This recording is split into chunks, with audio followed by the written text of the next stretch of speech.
How's it going, everybody? Welcome back to Emerald City Hockey Post Game Live. RJ, it feels good to be back doing one It of these from the does. beginning. Yeah. Wow, RJ, exciting one in this one. Oh my goodness. Wow, you got to be back too, huh? Right off the Uh, bat, huh? right off the bat, Africa's charging in there. It feels good to be back after a Kraken win too, RJ. I mean, this was a close game. It was a game the Kraken kind of needed to win against one of the other teams that they're right there neck and neck with in the wild card race. They pick up the 2 points. Unfortunately, it seems like everybody else picked up 2 points tonight, but Kraken continue the point streak, RJ, bring it to 7 games. That was great to see. Yeah, and it doesn't matter what these other teams do. I mean, if the Kraken keep playing like this, you keep collecting their points. These other teams are going to lose at some point, and whether it's Calgary, who was one of the teams in your way that you've now beat and passed in the standings, those opportunities are going to come. And the most important thing is that the Kraken look like themselves. They've kind of found a formula to win these games. Maybe it's a little less exciting than some of the games they won last season, but it's a formula that's working, and getting the 2 points in the standings is what really matters. Yes, it does. And what also matters, RJ, is of course Flat Stick Pub, the wonderful sponsor of all of these post-game lives. Big shout out to them, and want to let everybody know for the Winter Classic there, it's Pioneer Square, right? Yes, that's correct. Yep, their Pioneer Square location is going to be opening early, RJ, on the day of the Winter Classic, so everybody can get in there, get some mini golf going, get some other pub games going, and pregame a little before the Winter Classic, which will be a lot of fun. Yeah, definitely. It's going to be a great time there. And of course, Winter Classic, big event. You go there early, get ready for the game. You play enough of your games yourself, at Flat Stick, play some, some duffel board, get used to everything. And then when the game rolls around, you're ready. Yep, definitely. All right, heading on over into chat. Jeremiah kicking things off with the nice W. It was a nice W, RJ, right? It was clean. It was simple. You get in there, get your 2 goals, shut things down defensively, walk home with 2 points.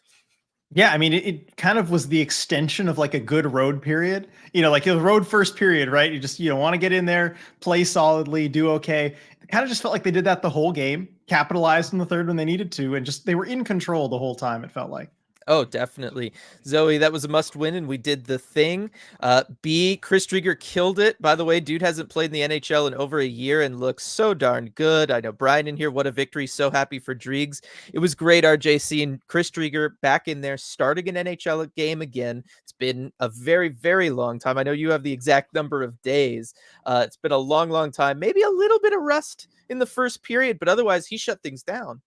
Right. And the rust was really just on kind of a miscommunication play there where I just felt like, okay, that's maybe the result of having a goalie that hasn't played for your team specifically in 605 days, which is how long it's been for Chris Driedger. But I think that has to be the biggest story of this game is Chris Driedger's performance. And I just feel so good for him. This long journey back that he's had since finishing the inaugural season with the Kraken. Obviously, everybody wanted to do better after that first year. And then Driedger goes to the World Championships, tears his ACL, and he is out for a significant amount of time.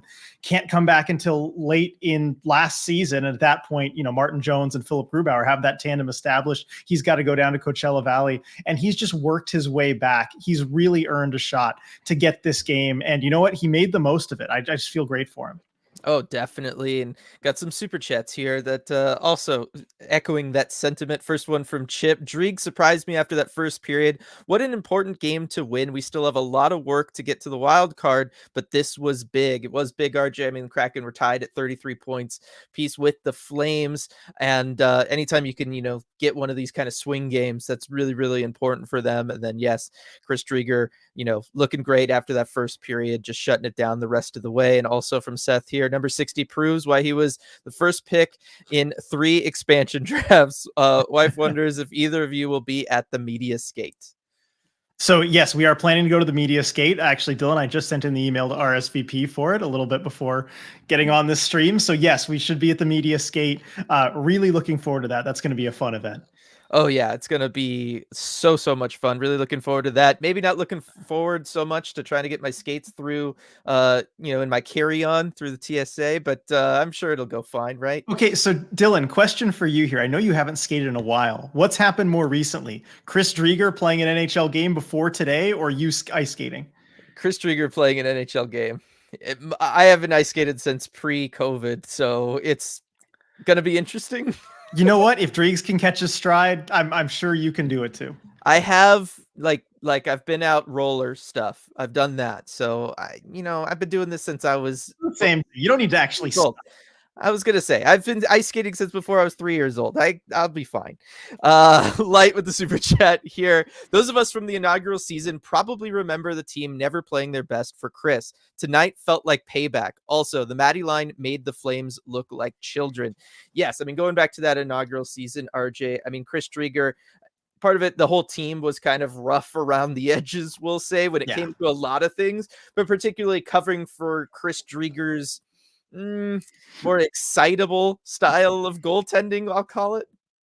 Yeah, I think that's a good way to phrase it. And yeah, Driedger played a very different style than Philip Grubauer. He'd take a lot of risks. He'd come out of the net, try and challenge shots, and that team was just not defensively equipped to deal with it. But I think you saw a different Kraken team this time. I mean, the number of shots that they blocked in this game, especially from the slot, from those key scoring areas where it felt like every Kraken defenseman was just trying to get their legs in the way of pucks. And I think it really helped Driegs out. I mean, really, the one time you didn't see it was on that goal against where, Alexiak comes out and there's just kind of that miscommunication. Driedger gets really aggressive. Like if he knows Alexiak's going to do that, he can stay at the post and do his thing. But it's like as soon as they got used to what he does, they were able to play really well in front of him. Yeah, and to be perfectly honest, I also thought he was a little bit more controlled than he's been in the past as well. Like I think his I would game agree with has that. matured a little bit there in that regard. And then yes, that Matty line, RJ, especially in the third period, they had two massive shifts in the third period, just completely hammering the Flames, keeping them buried deep in their own zone, cycling the puck, getting grade A chances. I mean, the Matty line, we talked about it earlier when we recorded the deep dive, what Tatar has brought to that line, how it's kind of helped wake up Matty, how much that chemistry is playing now, particularly in the system that the Kraken are running. I know they didn't get on the board in this game, RJ, and yet I feel like almost this was one of their best games together. Yeah, and I think Dave Haxtell would probably agree with you because you know what? They were the first line again. 5-on-5 ice time. They had the most of any line by quite a bit, actually. They're almost a minute more than the Gord line. And so those two were kind of clearly the top six. It's great to see the Beniers line being trusted as a true first line again, which is what Haxtell was doing tonight. Like, I think that tells you everything you need to know. 63% of shot quality in that time as well. I mean, they just killed it. Oh yeah, no, they had a great one. They had a great game this one for sure. Blaze King Gaming, and we can now resume breathing. Ryan, we finally doused the Flames. Love both of those. Cody, regulation win. We take their spot in the wild card race. Nice 4-point swing. Let's go. Some more love for Dreegs from Christian, then Lindsay. Not sure what damaged my health more, the stress from the ending of that game or all the cookies I ate. Let's go Kraken. I mean, yeah, there's lots of stuff going on in this one. I got to think it was the stress from the game. Cookies are good for everything, especially the soul, Lindsay. You're all That's good. true. I mean, that'll help with the stress. But yeah, this game was stressful at the end, though. I do love how the Kraken defended, though, in the final couple minutes. Really, the Flames never got that many quality chances with the goalie pulled. It took them a while to even get set up there. I just like that defending at the end. And in that last play, the last shot that the Flames threw in from the point too, you could see Brandon Tanev like kind of diving at it with his head, like head first going at that shot. And like, what is it with the Tanev brothers and doing that? Because they showed a video clip earlier of how Chris Tanev got injured, right? Where he had a similar thing. He was going to block a shot and just head first and it hit him. What is it about that family? They leave it all out there on the ice, RJ. I don't know what else to We've call known it. this, I guess. Yeah. No, I know. They're just built different that way. Gregory got the super chat here. Lemon lime Gatorade time, baby. Driedger had some fantastic saves. Glad to see him back. Our passing tonight was it was so good. I left the Gatorade on the counter, RJ. I think Dylan. there we go. Oh, Coming in yes. clutch. There we go. Nice. How was that? Yeah, here we go. Create a little bit of drama there. The passing, though, RJ. Yeah, no, it's Gatorade after it. Sorry. The passing tonight, RJ, was fantastic. And it really, I mean, kicking this off with the first goal, the outlet pass from Vince Dunn to Kaylor Yamamoto. I mean, insane, RJ. That stretch pass was fantastic. That play was ridiculous. I had to go back and watch it several times. I tweeted about it 3 separate times because I just could not get over that play.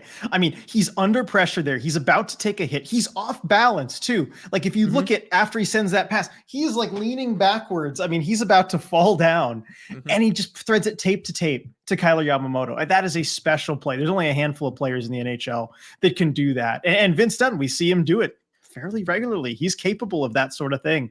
It just makes him, up in that, I don't want to say elite, but like right up there offensively with what he can do. Allison Lucan, of course, pointing out that he's first in the NHL again this year in stretch passes. And I mean, you see why.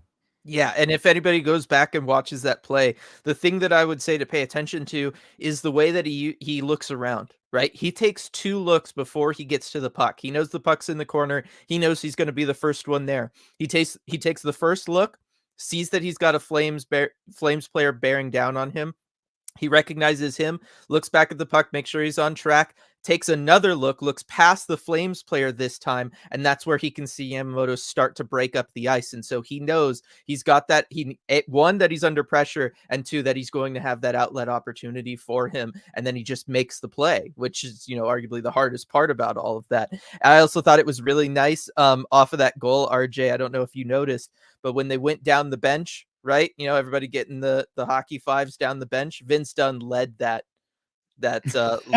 little group there, followed by Adam Larson, who also picked up an assist on that play. So it doesn't happen very often that the goal scorer isn't the first person down the line there, but I thought that was a nice acknowledgement for the play from the guys on the back end.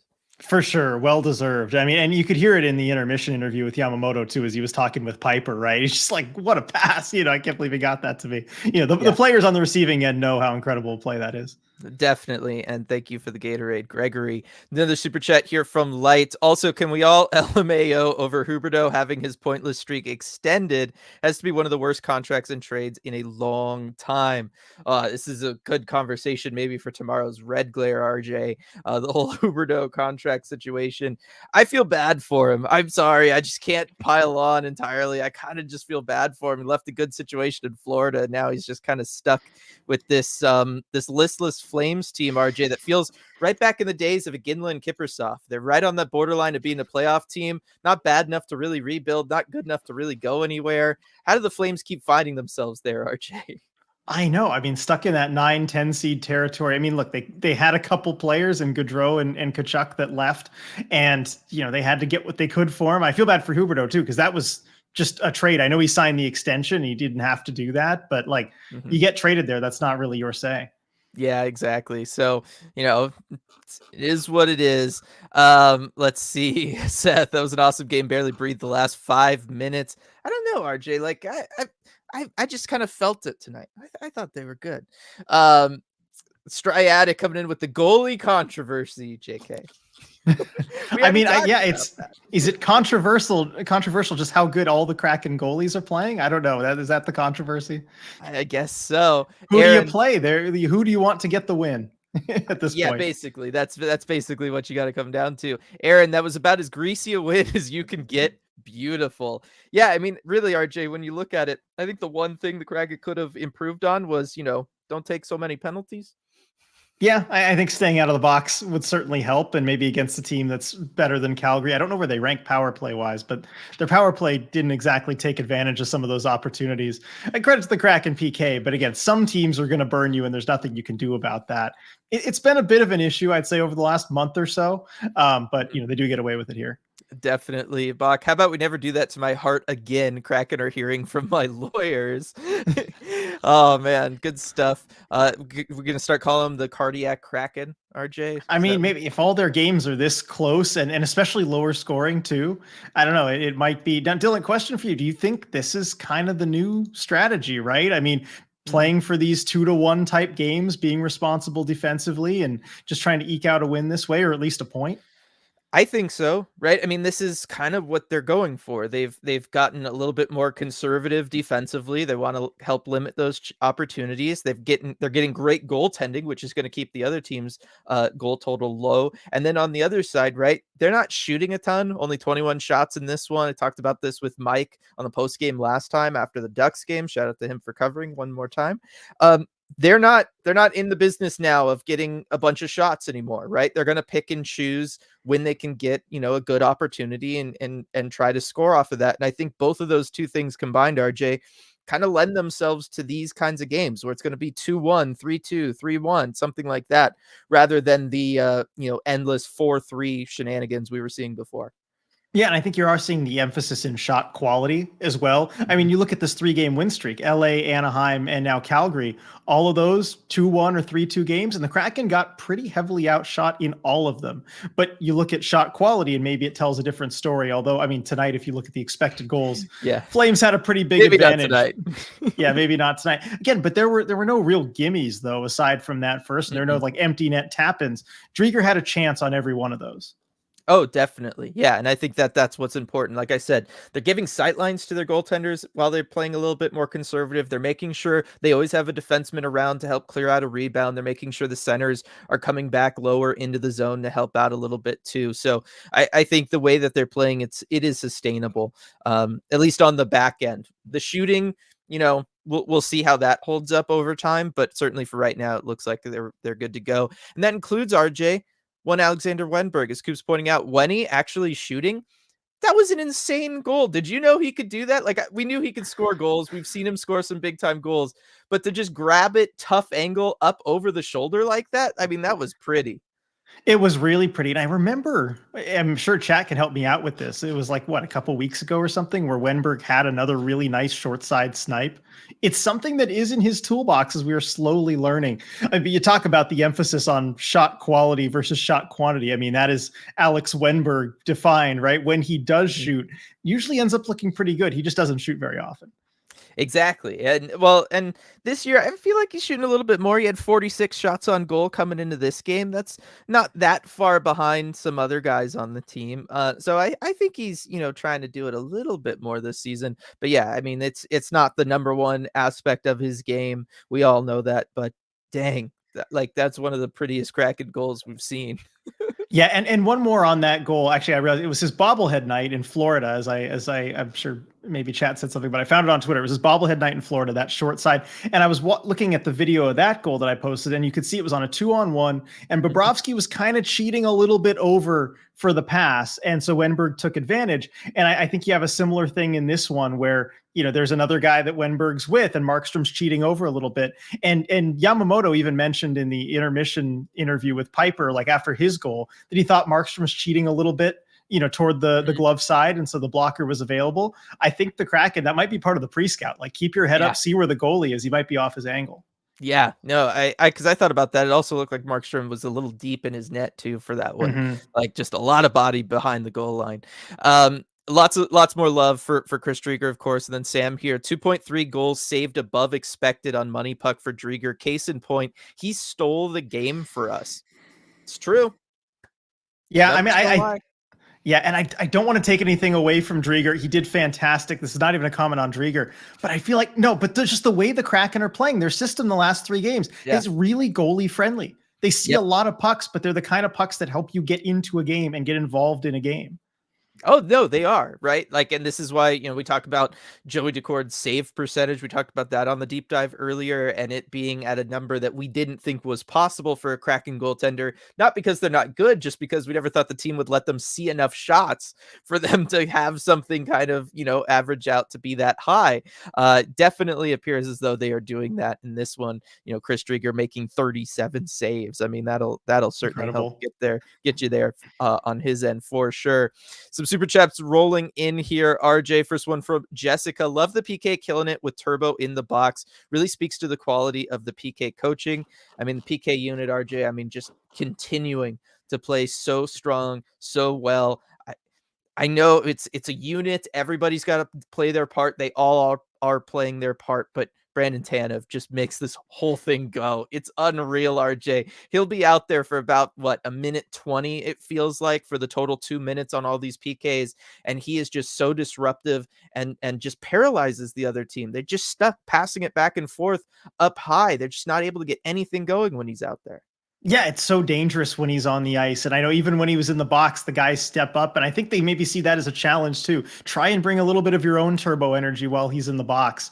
But it makes all the difference when he's in the lineup versus if he's injured and out, like we saw earlier this season. It feels like that unit just doesn't have their mojo, but him being in the game just makes a big difference. Yes, it does. My Spunkompton boy Yams name really gonna look really good on my Winter Classic sweater when I finally snag it. That's a super chat from Jenna. Yeah, I mean, Yamamoto RJ, we talked about this earlier. It's been a big point of conversation throughout all these post games all season long. The depth scoring, fourth line scoring. Yamamoto's really starting to figure it out here. Yeah, and it feels like a lot of his goals are just really well timed in Uh-huh. games, just very important goals. I mean, he's not. I'm looking at the Kraken this year. I'm trying to see where he's ranked in goal scoring for the team, but it's not super high. Well, actually, yeah, sixth on the fifth He'll on the be team. up That's in pretty fifth good. now. Yeah, yeah, yeah. Yeah, He's up to 5. Yeah. yeah. So I mean, yeah, that's decent numbers. Actually, I was gonna say he doesn't score very much, but when he does, it's really timely. Actually, he scores a decent amount. So forget that then. Yeah, I mean, I know this team doesn't have like a ton of scoring, but just to throw a name out there, I mean, Daniel Sprong was tied for 3rd last year on the team coming off the 4th line. Maybe he really is just filling in and he's got some of that Sprong energy. Just a little bit. Just saying, just saying. Light, I looked it up so you don't have to. When he had 101 shots on goal last season and 64 so far this season, so he's shooting either around the same or less. So that's coming in from Light. All right, you've proven me wrong. Numbers don't lie. Appreciate the super chat. I'm down with that. That's fine. What was his shooting percentage last year? Shooting percentage of 12.9. So actually, his shooting percentage is also down this year, RJ. So I don't know. He's traded in the volume of goals for pretty goals. Yeah, I think so. I mean, Really good. that's a deal you might make a little bit. They don't ask how many, they ask how, Dylan. Yes, they ask how many times were you in the highlight package. That's what matters, as we all know. And now that ESPN and SportsCenter are part of the NHL, gotta get on there. And then Cameron here with the super chat. Hope you guys and everyone had a good Christmas. Will both of you be at the Winter Classic? So yes, we're going to be at the Winter Classic. We've got our credentials. We're all good to go for that. We'll be doing the media skate, all that stuff. We're going to be doing 2 kind of get-togethers to hang out and meet with everybody. The first one will be on the 30th. We'll be doing the Winter Hockey Hall over at the Queen Anne Beer Hall, the original location over by Climate Pledge Arena. We're going to be a little late to that because it's right after the media skate and everything. So we're going to head over there. We're guessing around 9:00 p.m. We'll be around at Queen Anne Beer Hall. We're going to be doing some stuff on the stage, take questions, all that kind of good stuff. And then on the 31st, we are going to be at the NHL Fan Fest. That's over at Lumen Field in the north parking lot there. At 6:00, we're gonna try to set something up. We don't know exactly like where within Fan Fest we'll do that meetup. Maybe it'll just be at the entrance. But 6:00 on the 31st at the Fan Fest over at Lumen Field. Really looking forward to that. Yeah, and the Fan Fest, by the way, starts at around 4:30. At the conclusion of the Seahawks game is when that'll start. They'll open it up, so it'll be open for maybe an hour and a half or so before the meetup. We'll be there walking around, trying to find a good spot. Just stay tuned to our socials. Stay tuned to the Twitter, the Discord, Instagram, all that stuff. We'll let everyone know where we are. Definitely. So looking forward to being able to see everybody. Should be a lot of fun. Go check yourself. We punted the proverbial can down the road tonight. Let's go, fellas. I'm glad they're focusing on the high danger offensive chances. Lindsay, Joey, and Driedger, the OG Kraken goaltending duo from the expansion draft. Yeah, and we haven't really seen it ever, RJ. That's true. And those are the 2 goalies the Kraken picked in the expansion draft. Well, sorry, 2 of the 3, aside from Vitek Vanacek, Kraken legend. Yes. Can't forget about him. But those were the 2 goalies that ended up actually playing for the Kraken they took in the expansion draft. That's really cool. I hadn't thought about it like that. No, that is a lot of fun. Thank you for bringing that up. Stratic, absolutely smash that like button in honor of Chris Driedger's ridiculous save percentage tonight. Yes, that's a good reason to do it for sure. I think, does this get his overall Kraken save percentage over 900? I think he was at 899 before this game, just from it would year have one. to. It would have to. If he it was didn't play that close, many I think games. so. He didn't play that many games. Yeah. I got to think so. Hockey Fork, I've been waiting a year and a half to say it. Fear the Dreeks. Let's go. Glad you're able to say it now, Hockey Fork. Daniel, could you imagine how awesome a Wenberg, McCann, Burakovsky line could be? Yes. Oh my gosh, that line could be really dangerous, RJ. Berkey setting up McCann like that. That could be a lot of fun. Yeah, and Burakovsky is traveling with the team for this game. Yep. I mean, he was there at morning skate in Calgary. Didn't take line rushes, didn't play, of course, but that's another part of his progression. Hackstall said it was time for him to travel with the team. Yep. But Kraken are finding ways to win now. Felt like we just had bad luck before. I do think there was an element of bad luck previously, RJ. I also think it was just them, not really playing to their strengths, and now they are playing to their strengths. And I think that that's a big part of this. Yeah, and bringing a 60-minute effort consistently. I mean, there in Mhm. this game, in the last 3, 4, 5, 6, really, there hasn't been like a 10-minute stretch or so where they've been awful. Like in previous games, they would have just a short stretch where they would just be terrible and make really bad mistakes and kind of throw the game away. They're just not doing that. And you can just see Yep. the success you can have in the absence of those mistakes. Yeah, it's been nice. It's been nice to say the least. No, Turbo was putting his body on the line in the last 4 minutes of the third. Every time he'd come back out for a shift, RJ, after limping off, after just trying to get back to the bench, I was just like, this man, right? Like it was just incredible, but that's hockey, right? That's what a hockey player does. You lay your body on the line, it stings, you're hurting, you get to the bench, and then for whatever reason on the bench you get like this magical boost of healing properties, and then you're able to go back out there and finish the game. Yeah, the adrenaline kicks in. You feel the pain, and then all of a sudden, it kind of goes away as the adrenaline kicks in. I think anyone who's blocked a shot at any level, on the inside of the leg or where there hasn't been padding, kind of knows that experience. But at the NHL, it's a whole nother level. But yeah, I mean, look, he's awesome. Always throwing his body in front of the net. Hockey, the one sport where you can't walk it off, so you sit it off on the Yeah, bench. just It's kind don't take the skate off if you get hit in the skate. No, That's what we're always told never. because you're never getting that skate back on. No, no, no, no. The swelling will not allow that. B, wouldn't be surprised if Turbo gets the hat just for all those block shots at the end of the third. I would say that deserves the hat. Lindsay agreeing as well, saying Turbo deserves the hat for those. Sydney, let me know.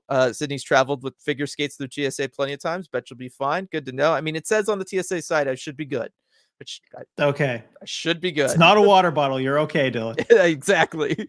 Um, man, good stuff there. Let's see. Anthony, Joey's gonna go to New Jersey Devils probably against the Sens.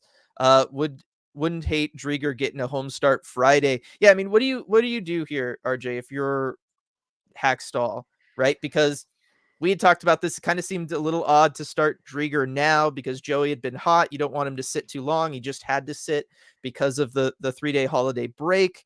I mean, where do you go from here? Because Driedger looks really good. Right, I'd go back to Joey, especially because you have the Winter Classic coming up. I guess I'd go with whichever goalie you intend to start in the Winter Classic, and I really think that's probably Joey. You want to get them a game in ahead of time to kind of get them back on track. And I agree with the point where I was a little puzzled this morning that they would go with Driedger just because it's been 3 days for Joey. You don't want him to get too rusty. I certainly don't think you want him going and starting the Winter Classic after not having played for a week. Yeah, I would say so. CJ, Kraken faceoffs at 33%. That equals a win. It does. See, they're on board. The team's on board there. Oh man, it's some good stuff.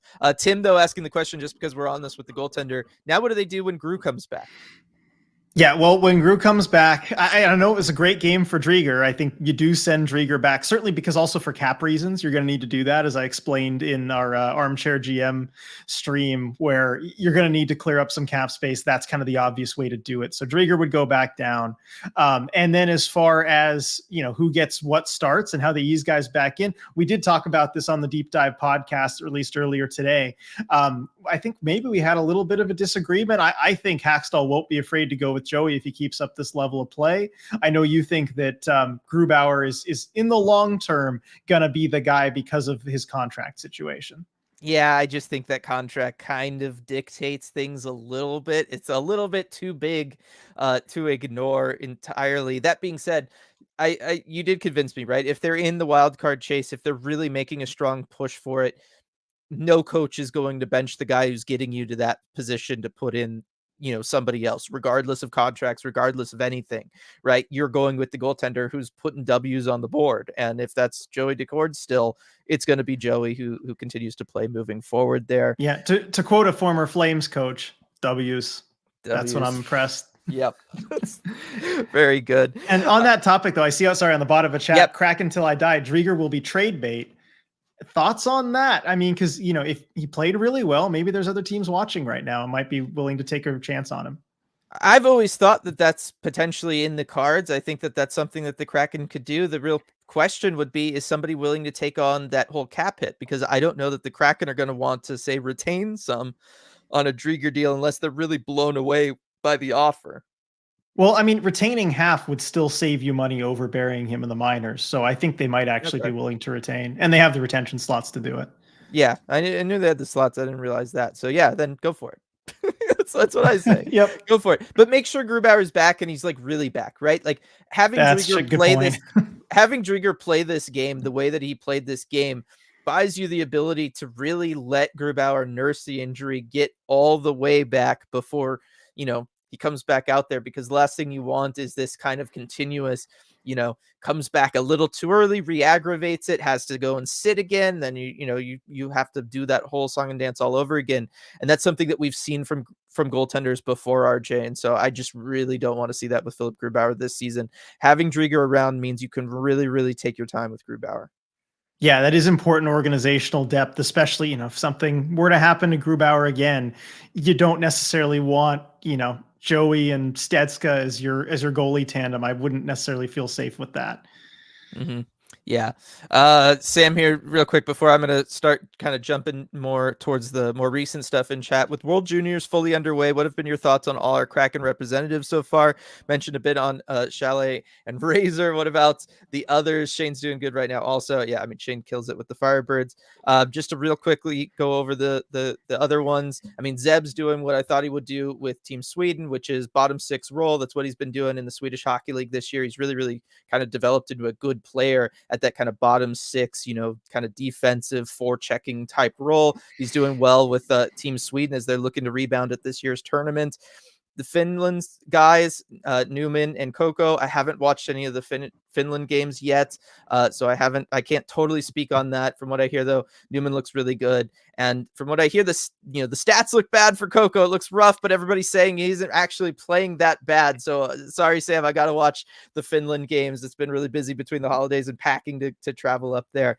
But I do hope that's the case for Coco, because he had a lot that he could really gain at this tournament and kind of seize that opportunity, and I really wanted him to. I don't know. Have you seen anything? Yeah, a little bit. I mean, I just kind of watched the highlights and everything, but I thought this was interesting on Rakoff, Sam pointing out, given that you mentioned Vanacek, I just realized that the second round pick we got in return for him became Rakoff, taken a few years, but the trade might have been worth it. I'd say so. I would definitely say so in that situation. Yeah, that's been really good. That's a good one to know. Okay. Oh yeah, and then Ty Nelson, right, getting added to Team Canada, and he picked up a couple apples today, I think. So yeah, like everyone on the team did. Yeah, well, they did. Shay, we all know I've been conducting the Lars for captain train, but who would you replace his A with? My money's on Vince or Jared. I could see McCann having an A on his chest one day, RJ. Yeah, I think I would go McCann. I mean, certainly, just like nobody cares on the team more than he does. He hates to lose, and he's kind of more of a quiet leader type, but I think he would do well with an A. Yeah, Vince might have to keep the temper down before we go with that. Yeah, I would agree with that as well. Rebecca, about the empty net goals, looks like the Kraken are tied with a bunch of teams for 7th this season at 3 empty net goals. We've had 10 scored on us, so that probably feels bad, man, though. Yeah, there's a lot of times, RJ, where it feels like they just can't quite get it down the ice when the other team's got the net empty. Yeah, it makes you, bite your nails even more toward the end. I mean, let's see how many times, when was the last time we can remember they gave up a tying goal 6-on-5 though? Like they generally close it out. Yeah, it's been a while for sure. I mean, because they haven't played the Stars that much. I was just going to say it's because we haven't ended up in that situation against the Dallas Stars. That's of course, those are the automatic ones. Let's see. Stratic, I feel like the last game against the Ducks was not goalie friendly for Joey, but on the whole, yes, they've been helping their goaltenders more. Demir's PK has become a big strength of this team, which is very welcome. Definitely. Sean, 5-0-2 in the last 7. Let's go Kraken. Nice pass from McCann on Wenbergs' goal. How about that Dunn pass to Spring Yammer's breakaway goal? Kraken moving on up in the Pacific Division. I mean, I know we talked about it earlier, RJ, but the pass, it just deserves it one more time. Stretch pass through, threading the needle through the hole, through all of those guys. I mean, that pass passes at least 8 players on the ice, right? Yeah, I'm kind of counting in my head. It passes through a lot of players, and the Flames are just they're generally in position to defend it. Yeah. You just nobody sees that coming. Like that's the kind of play that I mean, you'll see some of the best defensemen in the league make. Eric Carlson's made a few passes like that, like last season, that helped him win the Norris, where no one's expecting a pass like that to be completed. Oh, definitely. No, you're never expecting that pass to be completed. And Yamamoto has been pretty automatic on breakaways this year, too, which is something that the Kraken have struggled with, kind of historically speaking, whether it's been their top shooters, the guys who aren't so great. I don't ever think of the Kraken as a team that can always kind of capitalize on the breakaways. Maybe that's because prior to this year, most of those breakaways were just Brandon Tanev. Yeah, probably. I know Tanev still can't get it done. But Yamamoto, I mean, he's worked his way into the shootout lineup. He's been a shootout Yeah. shooter a few times. And that's not easy to convince Hackstall to make a change on. No. So I've seen good things from him in practice, too, on the breakaways. He's got some moves. Yeah, and that's not always on Brandon Tanev. He had another opportunity tonight, but just bounced over his stick. But yeah, it's if you've been around for all 3 seasons, you know the story there. Lindsay, would be great to take advantage of the Flyers on the second half of a back-to-back and get another win on Friday. I mean, it would be good to get a win anytime, RJ. But yes, that does seem like it's going to be an interesting one. I'm kind of curious to see this Flyers team that is just kind of not going away or turning into what anybody thought they should be. Right. And that's a team that maybe you think, okay, they're on the second half of a back-to-back, but you certainly can't take them lightly. You can't assume that they're going to be light in the legs because they're a John Tortorella coach team. And those teams are going to try all 60 minutes or else the coach is going to get really mad at them. And so they have that kind of hanging over them all season. They're going to put in the full effort. But I think, there's enough Kraken players like, Oliver Bjorkstrand certainly knows how that is. He's going to make sure the guys don't take it lightly.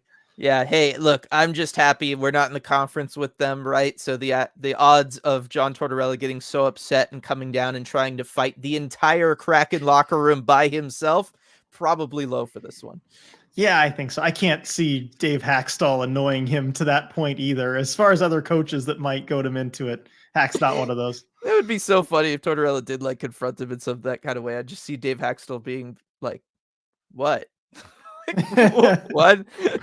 I don't think he'd react. He'd just have the same expression he always has, and just like Tortorella could grab him around and just use.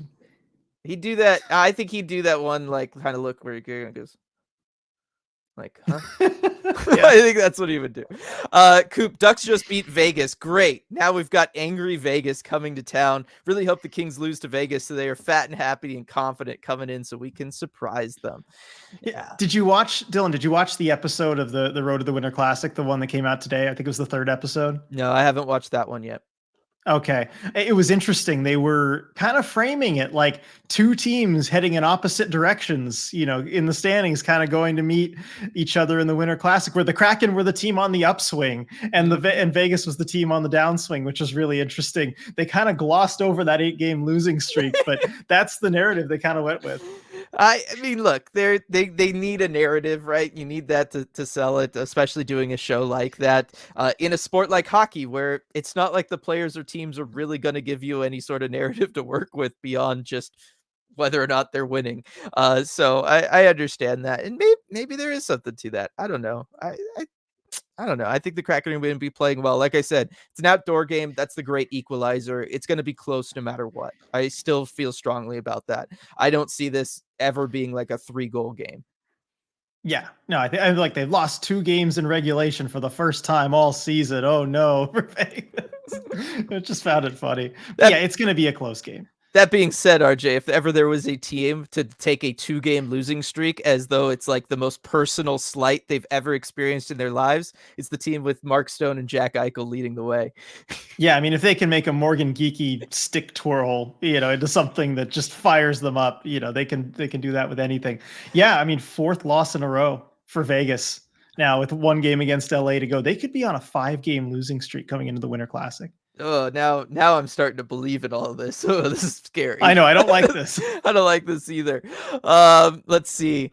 Stratic, I'm concerned a bit that the last two wins have kind of been goalie wins. The money puck deserved a win-o-meter, was not a fan of the Kraken effort in either, still looking for the team to level up. So, I mean, I get where Stratic would be coming from here, RJ, right? They're one goal games. That's something to, obviously you're not like dominating, you're not putting these teams away. I will say though, yeah, I think you could throw the LA game, the one in LA, in there as well. I think the Kraken are doing fine, right? They're capitalizing on their opportunities. They are generating chances. They're generating a good amount of chances. And look, if the saves are easy, then yes, it's just like before when we were talking about, in essence, them maybe manipulating the money puck winometer by just taking a ton of shots and a ton of shots in close. And they weren't really good quality chances, but it's feeding into that, algorithm or whatever it is you want to call it.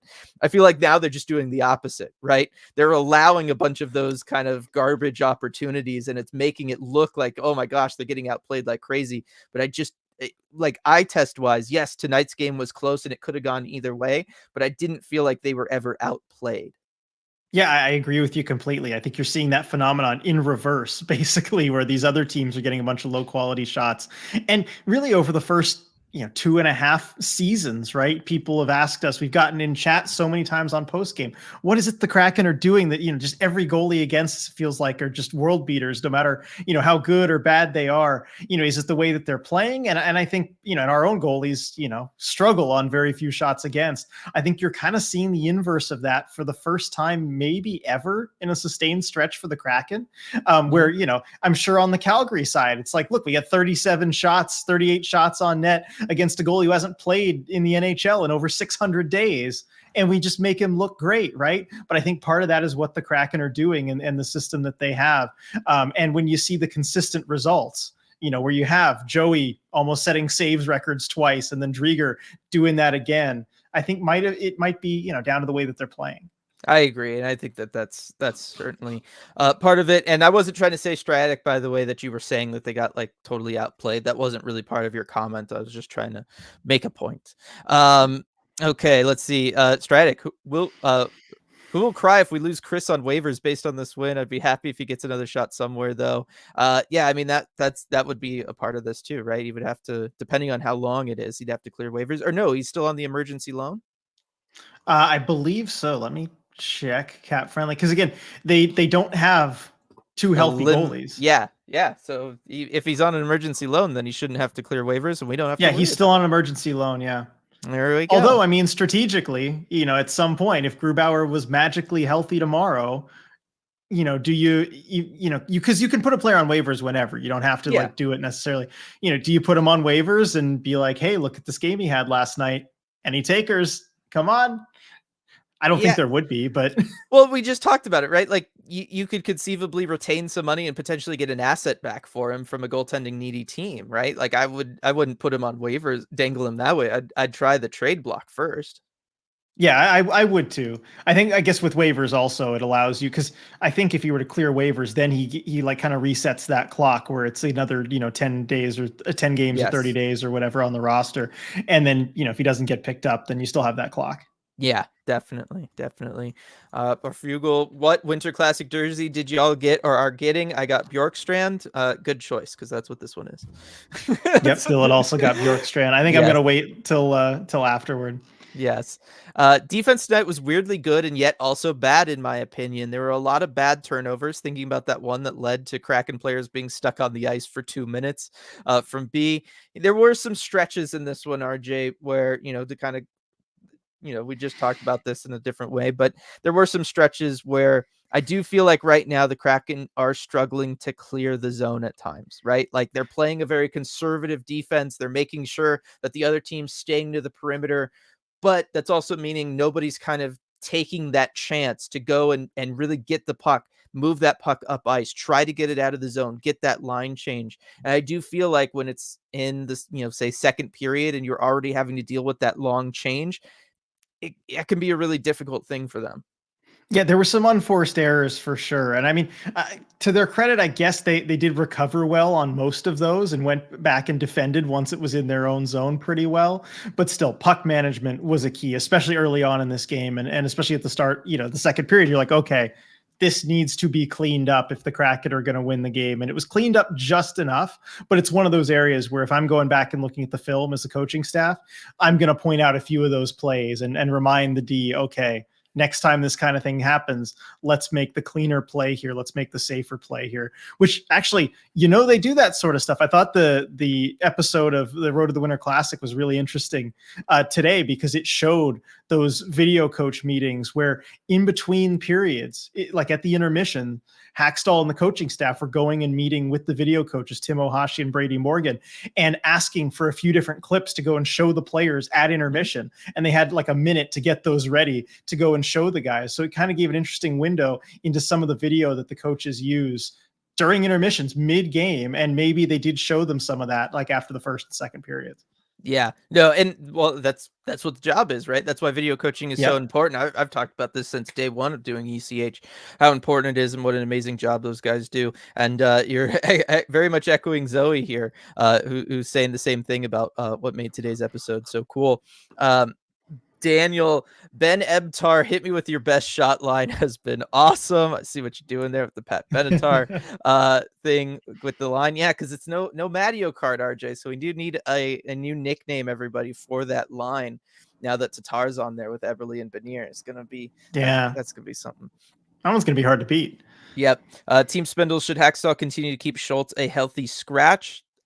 Team's winning with Evans in the lineup. Evans looked good. We talked about it on the deep dive. We don't see that changing anytime soon. Yeah, as long as Evans keeps playing like this, absolutely. Yeah.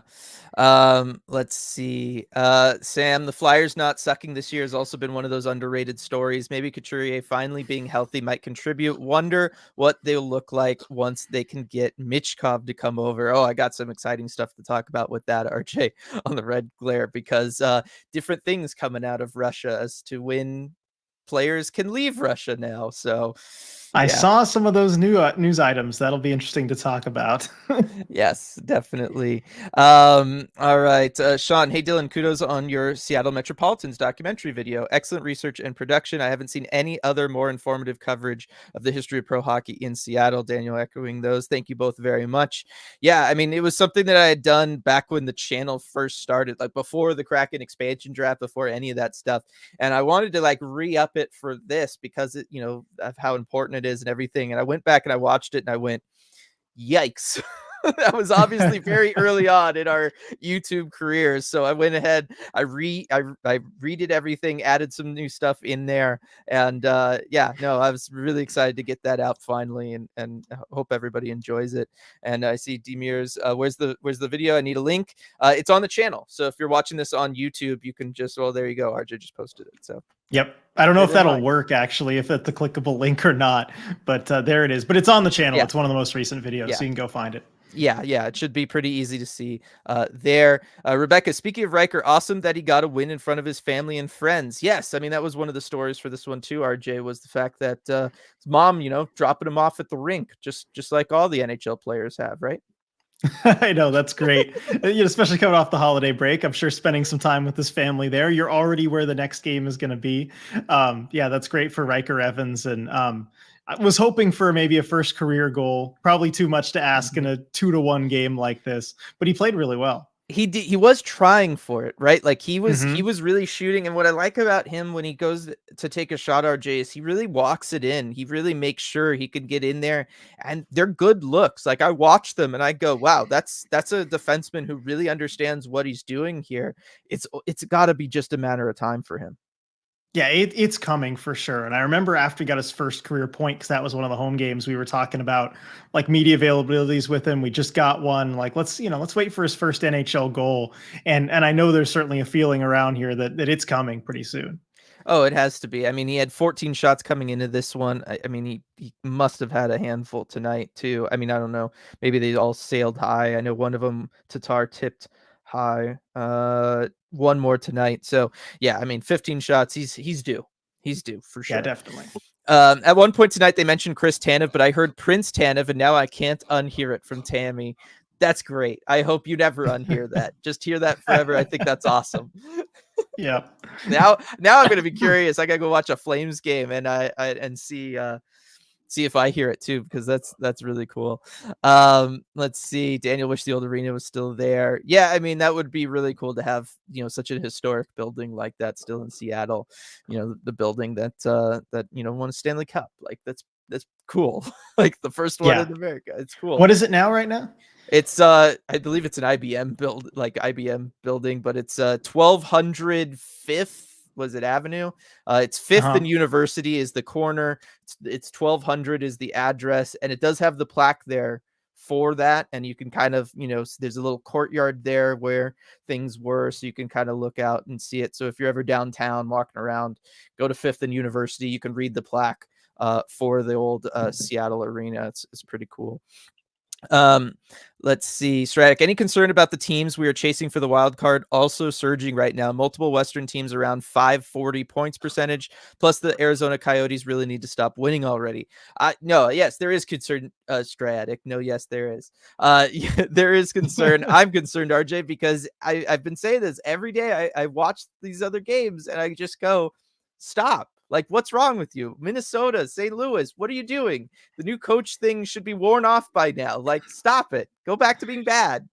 It feels like it's getting more ridiculous too. I mean, you look at Arizona Yeah. tonight, down 4-0 against Colorado, coming back to win 5-4 in overtime. I mean, come on. Yes. Arizona is the most concerning to me because they just have the air of that team where it's like it's major league, right? It's the maybe the ownership and the front office doesn't want this team to be winning yet, right? This is way too early for this team. They still want to be accumulating things and doing their shenanigans, and the team is just like, no, we're gonna save Mullet Arena. We're gonna make sure they can't move this team. We're gonna make hockey work in Arizona, and they're just going out there and they're winning as much as they can. Like literally, it's like they all watched Major League before the season started, and they're just like, hey, let's do that this year. I know, right? Oh, those Coyotes. Yeah, I think the part of the problem though is with Minnesota and St. Louis. They were in the same boat the Kraken were in, right? They lost a ton at the beginning, and Edmonton. They lost a ton at the beginning, and now they're just kind of regressing to be, back to where they should have been all along, which is a slightly above average team, kind of with the Kraken. And so it's just as the Kraken are bouncing back, they're all bouncing back too. And so it's just kind of created this weird nobody moves at all. It's all stagnant in the Western Conference standings. Love it.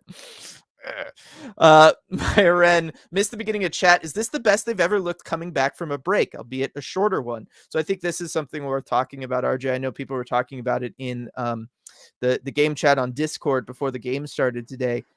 I think it might be, right? Kraken historically bad coming off multi-day breaks. This was a pretty good effort from them. Right. I was worried about their ability to kind of keep everything going after a 3-day break.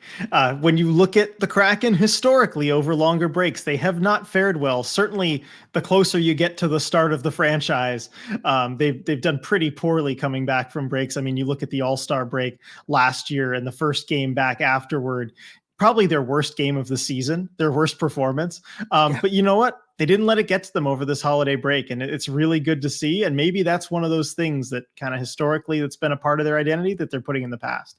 Yeah, and I think it was, and I kind of got that sense after the Anaheim game. Just being around the team, they felt very much like they were still dialed in. Like, yes, there was Riker who was getting his suitcases together because he was going to go and fly out of there, and Shore was going to go and fly out. I actually, on my way back up to do the post game live, I was in the elevator with Shore, who had all his suitcases and bags. He was all excited to get going. But it was they just felt like a team that was going to be able to carry that momentum forward. And I don't know that we've ever I've ever gotten that vibe from them before, but I had it this time, and it was great to see that happened because you know what, RJ, going to have a lot of breaks in January. Look at that schedule. It's very light on games, right? They've been the team playing the most games in the NHL up until this point. The rest of the league's going to catch up over the month of January. And so I think it's important that they can kind of prove to themselves that, hey, we can keep all that momentum. We can stay hot with a couple days off in between where we can get healthy, work on some things in practice. I think that's got to be big for the boys. Yeah, and just look at the standings, realize we've got unfinished business here. You can't afford to let your guard down. Yes. Jessica, yes, the Metropolitans video was great, and I haven't seen much else out there. Worried they're going to gloss over this stuff at the Winter Classic because they don't own the Metro's rights. I don't know that they would do it because they don't own the rights. Like, they could still show old pictures and stuff like that. Really, the rights would just impact their ability to sell things. Um, I'm worried that they're just going to kind of gloss over it because it seems like they're making a bigger deal about like Seattle sports in general with all the people that they're bringing in from all the other Seattle sports teams, and just the fact that, yes, we haven't heard anything kind of related to them really kind of honoring that hockey history in Seattle. Right. And I went to T-Mobile Park the other day and they had a media availability with Steve Meyer, who's kind of in charge of the rink construction and everything. And so he was talking about all the important elements, to be included in the presentation. He talked about having, Seattle sports legends there at second intermission. He talked about emphasizing the nautical history that Seattle has, and, and all the maritime stuff with the shipwreck and all this stuff, the water that's going to be involved. Not much mention of the Seattle Metropolitans and the history there. I'm sure there'll be some that's worked into it, but I don't know that it's going to be a lot. I also think it's very strange, RJ, that we haven't heard anything about the major junior teams. And this is something that is a larger conversation around the Kraken, but I do feel like a lot of times it gets glossed over that, yes, the NHL was gone from the Seattle area and Washington for a long time, but hockey wasn't. Right? Especially now that you got Wenatchee coming in. Like, you've got 6 teams, if you count Portland, in that area in the United States in the WHL. And I don't feel like that always gets acknowledged either. Right. And I would have liked to see if they could have arranged maybe a junior game, at Yeah. that venue. And you've seen that happen in the past where they've been able to do that for these outdoor games. And I've never heard anything more than kind of rumblings, third person type accounts, or third hand, type accounts. But it seemed like maybe there was an effort to try and get something like that going. And for whatever reason, it didn't work out. I would hope that the city's junior hockey history is involved in some way, because it's such a big part of what Seattle is as a hockey city and a community. And the whole area, whether it's Everett, Kent, or, even as far out as Spokane and the rest of the state. Yeah, exactly. So that's something that I've always been kind of wanting is to get in there. Let's see. I think our best performance after a little break in time was the playoffs. Pretty sure they had a few days off after game 82. 3 days Yes. off they did. It was the Yeah. same as this one. Yep, there you go. Let's see, Sam. The curse of Russ's benching probably caused some bad mojo in Colorado. Only reason they blew the game. Is he gonna be one of them Seattle sports legends coming back, RJ? I mean, he really helped him out with that trade. Can you imagine if Russ just showed up at the Winter Classic? The reception. That would be something. That would definitely be something. And then we'll probably close it out. Oh, well, never mind. We won't close it out on that. I'll get to your comment there in just a second, Stratic. But Jeremiah with the super chat here. I wanted to say I super enjoyed the doc about the Metropolitans. Also, what a great bunch of games. Glad to see the Kraken rolling for the Classic. I'm so bummed we're not coming. Hope it's a blast. Thank you very much for the super chat, Jeremiah. There again, everybody go check out the Sports Beer. Doing great great NHL coverage every night over on his channel. And yeah, man, would have been great to meet you if you'd been able to come down. That would have been awesome. Yeah, definitely. And I'm sure we'll find a way to see you at some point. I'm sure you'll come down for a game, all the way from Alaska. It's a bit of a trek. But thank you for the super chat there, Jeremiah. Yes, definitely. All right, so Stratic, the only problem with the Metropolitans video is there's no citation sources that I can find. I'm guessing it pulls from the book When It Mattered Most, but I'm not sure. I actually didn't use that book at all. So I had all the citations and everything in the original videos, and nobody watched them, right? Like, YouTube can show me like how long people stay in the video and like when they all leave, and everybody would leave right at the end of the story. Nobody would stay for the citations. And I needed to keep it as close to 20 or preferably under 20 minutes total if possible to get people to click on it. So it's like a whole like algorithm thing. So that's why they're not in the video. I've just been too busy to be able to put them into the description, because I do have them from the old descriptions and get them in there. But yes, actually, I did not use that book at all. Actually, was that book published when I did the original ones? That's a good question, right? Because isn't that book newer? Let's see. I'm looking it up right now. Published in 2019. Okay, So it so would have been out. it Yeah. was around. Yeah, it was around. But yeah, no, I actually didn't end up using that. It was just internet searches. Just that's it. Right, using the sources. Like I don't know, I did the college route. I just looked up, as much as I could find from things. Don't take anything if you just see it once, right? Try to see what lines up from multiple different things. Use the old newspaper stuff, right? Go and try to find all the scanned in newspaper documents and stuff, because that certainly existed, especially later from 1919 really forward. There's still a ton of the newspaper stuff if you can go out there and find it, and so you can just read up from like the box scores of the games and read the actual journalists who were covering the team at the time. It's really kind of cool. So that's kind of what I did for it. Becca, why no women featured amongst the Seattle sports legends? We have some of the best in the world. It's a good point, Becca. It's a really good Definitely. point. And I'm hoping that the list that they gave us in the press release is not an exhaustive list and it's not everybody, and maybe there's some extra. Although, of course, if you're gonna have like a Sue Bird or Megan Rapinoe or whatever, you'd like to put them on that list so that everybody knows they're coming. I think that's certainly a name, the name's worth advertising. Hopefully, we see. I mean, again, I don't know if I'm sure they reached out to more people than are actually going to come. Let's hope they reached out to some women and maybe they just couldn't make it.